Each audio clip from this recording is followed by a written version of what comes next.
Let's learn real analysis on TikTok part 3. So today is all about something called the field axioms. Yes, in mathematics we study something called a field, which is a number system where you can add, subtract, multiply, and divide. In this class we're going to build everything up from axioms, and the first 9 axioms above my head are the axioms for what's called a field. And so you can see there's information about a number 0, that if we add it to something it doesn't change. We have the distributive law right here that it shows how addition and multiplication interact with each other. Pause the video and take a look at these properties. Most of them probably feel fairly basic. Like given any number, there's an opposite to that number, and if I add those numbers together, I get 0.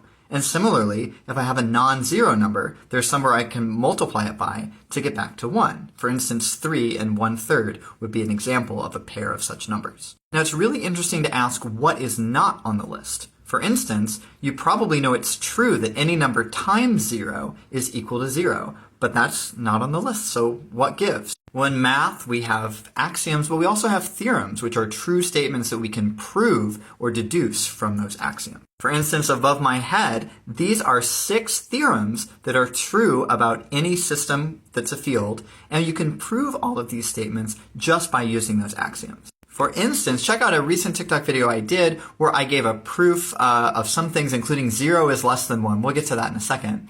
But using all of the axioms kind of one step at a time. They're not the most exciting proofs, but it's kind of cool to see how they go step by step.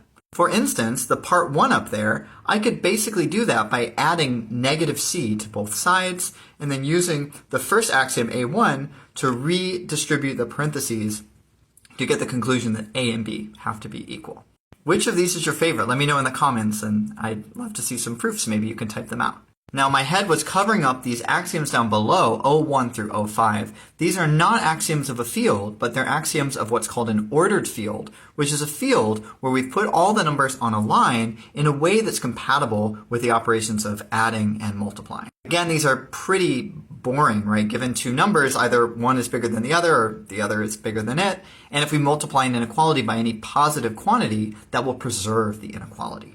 These things should feel pretty intuitive, and they are. And in fact, down here we've got some theorems that we could prove for ordered fields just from those 14 axioms that I just showed you. For instance, we can show that 0 has to be less than 1, or in fact that any square number is going to be greater than or equal to 0. I think it's pretty cool that we can prove all 13 of these statements just from using the axioms. Now you may be wondering, what's a number system where I can add, subtract, multiply, and divide?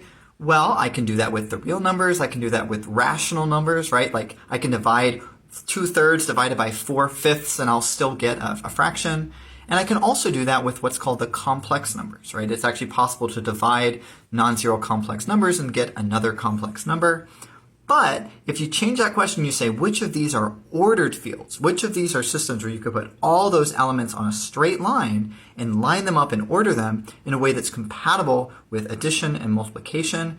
You would find that the complex numbers do not have that property. If you're curious why, think about whether the number I would be positive or negative, and then what part 4 of this theorem here would say in that case. In class we did some proofs. We also got a little bit into absolute value, but I think it makes sense to wait and talk about that in the next video when we talk about how it means to measure distance in the real number system.